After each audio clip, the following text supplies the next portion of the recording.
Hi friends, welcome to Anandhi Pandian சேனலில் இன்றைக்கி ஒரு க்ளீனிங் டிப்ஸ் தான்ப்பா எடுத்திருக்கோம். ஒரு பாத்திரத்தில் இந்த கப்பில் அரை கப் அளவு கோதுமை மாவு, எல்லாமே அரை கப் அளவு சேர்த்துக்கலாம். சால்ட்டு நம்ம சமையலுக்கு யூஸ் பண்ணுற அந்த சால்ட்டு தான் அரை கப்பு. துணி துவைக்கிறதுக்கு நீங்கள் என்ன பவுட்ரு யூஸ் பண்ணுறீங்களோ அந்த பவுடரில் அரை கப்பு. இந்த மூணையும் ஃபஸ்ட்டு நல்லா மிக்ஸ் பண்ணிக்கலாம். ஏன்னா கோதுமை மாவு வந்து கட்டிப்படும், அதனால் கட்டி இல்லாத நல்லா நம்ம மிக்ஸ் பண்ணிக்கலாம்.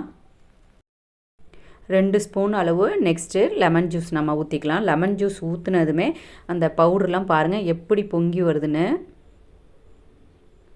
அடுத்தது நல்லா மிக்ஸ் பண்ணிக்கலாம். பாருங்கள் எந்த அளவுக்கு பொங்கி வந்திருக்குன்னு.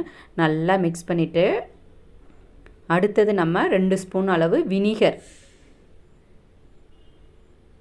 எல்லாமே க்ளீனிங் பண்ணுறதுக்கு நல்லா யூஸ்ஃபுல்லாக இருக்கும். நெக்ஸ்ட்டு 2 ஸ்பூன் அளவு பேக்கிங் சோடா. இது சின்ன ஸ்பூனாக இருக்கிறதுனால ஒரு 3 ஸ்பூன் அளவு நான் போட்டுக்கிறேன். நீங்கள் ஒரு பெரிய ஸ்பூனாக இருந்தால் 1 ஸ்பூன் போட்டால் போதும். எல்லாத்தையும் போட்டு நல்லா மிக்ஸ் பண்ணிக்கோங்க. நம்ம காசு கொடுத்து பீதாம்பரி பவுடர்லாம் கடையில் வாங்கணும்னு தேவையே இல்லை. இந்த மாதிரி வீட்டில் இருக்கிற பவுடரே நம்ம மிக்ஸ் பண்ணி நம்ம பாத்திரம்லாம் பளபளக்கிறதுக்கு நம்ம யூஸ் பண்ணிக்கலாம். நல்லா கட்டி இல்லாத நல்லா மிக்ஸ் பண்ணுங்கள். கடையில் வாங்குகிற பீதாம்பரி பவுடர் வந்து லைட் பிங்க் கலரில் இருக்கும். அதுக்காக தான் நம்ம இப்போ கலரை ஆட் பண்ணுறோம். நான் கொஞ்சம் எக்ஸ்ட்ரா நிறையா விட்டுட்டேன். ஒரு ட்ராப் விட்டாவே போதும். அதனால் கொஞ்சம் கலர் சேஞ்ச் ஆகிடுச்சி. நல்லா மிக்ஸ் பண்ணிக்கோங்க. இல்லை கலர் தேவையில்லை அப்படிங்கிறதுனாலும் அவாய்ட் பண்ணிக்கலாம். பாருங்கள் நல்லா மிக்ஸ் பண்ணிட்டேன். இப்போ வாங்க நான் பாத்திரம் விளக்கி காட்டுறேன். உங்கள் வீட்டில் இருக்க எந்த செம்பு பாத்திரமாக இருந்தாலும் பரவாயில்ல, பானை, சொம்பு, கிளாஸு, வாட்டர் பாட்டில் எதுக்கு வேணாலும் நீங்கள் இதை யூஸ் பண்ணலாம். நல்லா அப்ளை பண்ணிவிட்டு ஒரு 5 மினிட்ஸ் நல்லா நீங்கள் ஊற வைக்கணும். நம்ம இப்போ பெரும்பாலும் நிறையா பேர் வந்து செம்பு பானை யூஸ் பண்ண ஆரம்பிச்சிட்டோம். இந்த மாதிரி 3 நாளைக்கு ஒரு டைம் இந்த மாதிரி பவுடர் ரெடி பண்ணி நீங்களே வீட்டில் ரெடி பண்ணி இந்த மாதிரி நீங்கள் விளக்குனீங்கன்னா பளபளன்னு பளிச்சுன்னு இருக்கும். இப்போ அப்ளை பண்ணி வச்சுட்டேன் பாருங்கள். ஒரு 5 மினிட்ஸ் நல்லா ஊறிய பிறகு நீங்கள் ஸ்க்ரப்பர் போட்டு நல்லா தேய்ச்சிங்கன்னா நல்லா பளிச்சுன்னு வந்துடும். கையால் தேய்க்கும் போதே பாருங்கள் அந்த கருப்பு கலர்லாம் எப்படி போயிடுச்சுன்னு. ஃபஸ்ட்டு நான் விளக்கும் போது காமிச்ச கலருக்கும் விளக்கிட்டு காமிக்கிற கலருக்கும் பாருங்கள் எவ்வளோ டிஃப்ரெண்ட் இருக்குன்னு. லைவாக தான் நான் காட்டிகிட்ருக்கேன் பாருங்கள். நல்லா விளக்கி நல்லா தேய்ச்சி வைங்க. பாருங்கள் நல்லா அப்ளை பண்ணிட்டேன். இப்போ ஒரு 5 மினிட்ஸ் கழித்து இப்போ வாங்க ஸ்க்ரப்பரில் தொட்டு தொட்டு நல்லா தேய்ச்சி விளக்கலாம். பாருங்கள் வீடியோ கூட கட் பண்ணல, லைவாக தான் காட்டுறேன். இந்த ஸ்க்ரப்பரை வச்சு நல்லா தேய்ங்க. இது ரொம்ப கருத்ததுனால கொஞ்சம் தேய்க்க கஷ்டமாக இருக்குது. மற்றபடி லைட்டான அழுக்காக இருந்ததுன்னா சீக்கிரமாக நீங்கள் தேய்ச்சி க்ளீன் பண்ணிடலாம்.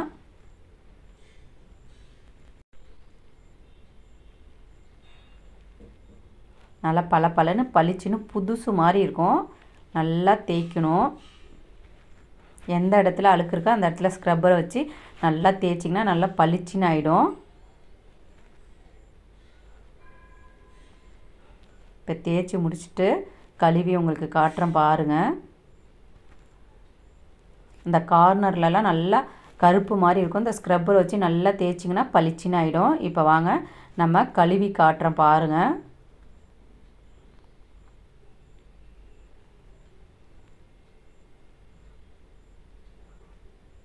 பாருங்கள் ஃப்ரெண்ட்ஸ், நம்ம வீட்டிலே ரெடி பண்ணுற பவுடரில் அதுவும் லைட்டு வெளிச்சத்துக்கு கொஞ்சம் கிளார் அடிக்குது. பார்த்திங்கன்னா தெரியும் பின்னாடிலாம் எவ்வளோ பளிச்சுன்னு இருக்குது. இன்னும் உள்ளுக்கு நான் விளக்கவே இல்லை, வெளி சைடு மட்டும்தான் விளக்கி காட்டியிருக்கேன். எவ்வளோ அழுக்காக இருந்தது. இப்போ பாருங்கள் புதுசு மாதிரி பளபளன்னு எப்படி இருக்குன்னு. கண்டிப்பாக இந்த டிப்ஸ் உங்களுக்கு ரொம்பவும் யூஸ்ஃபுல்லாக இருக்கும் ஃப்ரெண்ட்ஸ். கண்டிப்பாக ட்ரை பண்ணி பார்த்துட்டு யூஸ்ஃபுல்லாக இருந்ததா என்னன்னு சொல்லுங்கள். பாருங்கள் லைவாக தான் காட்டுறேன், வீடியோ ஸ்கிப் பண்ணவே இல்லை. பாருங்கள் கழுவி காட்டுறேன் பாருங்கள். திட்டு அந்த கலர் எதுவுமே இல்லை பாருங்கள், பளிச்சுன்னு இருக்குது. கண்டிப்பாக இந்த டிப்ஸ் உங்களுக்கு ரொம்பவும் யூஸ்ஃபுல்லாக இருக்கும் ஃப்ரெண்ட்ஸ். ட்ரை பண்ணி பாருங்கள்.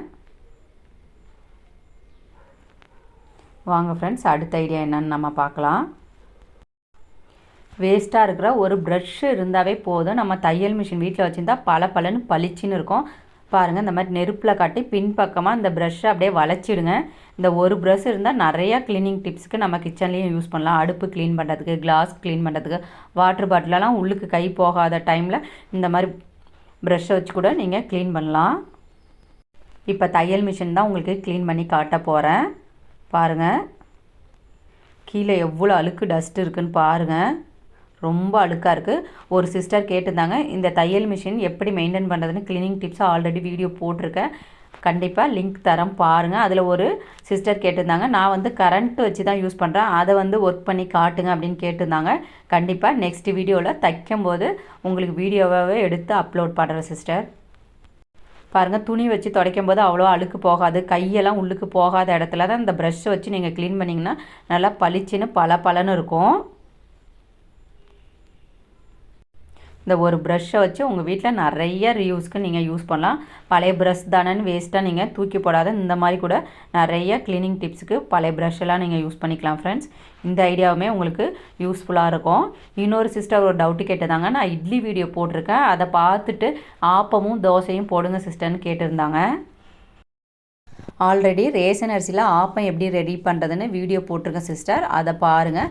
நெக்ஸ்ட்டு வந்து கடையிலலாம் எப்படி அரிசி ஊற வச்சு இட்லி ரெடி பண்ணுறாங்கன்னு வீடியோ போட்டிருக்கேன். அந்த வீடியோவிலே லாஸ்ட்டில் தோசையும் அதே மாவுலேயே ஊற்றி காட்டியிருக்கேன், அந்த வீடியோவும் பாருங்கள். நெக்ஸ்ட்டு நம்ம வந்து கையில் மாவு ஒட்டாது எப்படி சப்பாத்தி பூரிக்கு மாவு பிசைறது தான் ஃப்ரெண்ட்ஸ் பார்க்க போகிறோம். மிக்ஸி ஜாரில் 2 கப் அளவு மாவு, எந்த கப்பில் மாவு எடுத்திங்களோ அதிலே 1.25 கப் அளவு தண்ணி ஊற்றி ஒரு 4 சுற்று விட்டிங்கன்னா போதும். மாவு அதிலே பாதி அளவு பிசைஞ்சு வந்துருச்சு பாருங்கள். இப்போ லைட்டாக 2 பிசைஞ்சாவே மாவு ரெடி ஆகிடும். இதில் 2 ஸ்பூன் அளவு ஆயில் விட்டுக்கோங்க. குழந்தைங்க டக்குன்னு பூரி சப்பாத்தி கேட்டாங்கன்னா மாவு வந்து பிசைஞ்சு போடுறதுக்கு கொஞ்சம் டைம் ஆகும். இந்த மாதிரி மிக்ஸி ஜாரை ரெடி பண்ணி நீங்கள் காலையில் டிஃபன்லாம் ரெடி பண்ணிங்கன்னா ஈஸியாக இருக்கும். பாருங்கள் எவ்வளோ ஈஸியாக மாவு பிசைஞ்சிட்டேன்னு. ஒரு சிலர் வந்து கையில் மாவு ஒட்டுறதே அவங்களுக்கு பிடிக்காது, அந்த மாதிரி உள்ளவங்க இந்த மெத்தடு நீங்கள் ட்ரை பண்ணலாம். ஒரு சிலர் வந்து கேரி பேக்கு கையில் கவர் பண்ணிவிட்டு கூட நீங்கள் மாவு பிசைஞ்சிங்கனாலும் கையில் மாவு சுத்தமாக ஒட்டவே ஒட்டாது. பாருங்கள், மாவு அவ்வளோ கையில் ஒட்டவே இல்லை, மாவும் ரெடி ஆயிடுச்சு. இதுக்கு வந்து 2லேருந்து 3 நிமிஷம் தான் ஆயிடுச்சு. பூரிக்கோ சப்பாத்திக்கோ மாவு பிசைஞ்சிட்டேன் பாருங்கள் சிஸ்டர். கண்டிப்பாக இந்த ஐடியாவும் யூஸ்ஃபுல்லாக இருக்கும். நிறையா வீடியோ போட்டிருக்கேன் பாருங்கள். எந்த டிப்ஸாவது ஒரு டிப்ஸாவது உங்களுக்கு யூஸ்ஃபுல்லாக இருக்கும். எந்த டிப்ஸ் உங்களுக்கு யூஸ்ஃபுல்லாக இருந்தது என்னென்னு கண்டிப்பாக கமெண்ட்ஸில் சொல்லுங்கள். ஃபஸ்ட் டைம் என் வீடியோ பார்க்குறீங்கன்னா இருந்தால் சப்ஸ்கிரைப் பண்ணுங்கள், லைக் பண்ணுங்கள், உங்கள் ஃப்ரெண்ட்ஸ் அண்ட் ஃபேமிலிக்கும் ஷேர் பண்ணுங்கள் சிஸ்டர். தேங்க்யூ.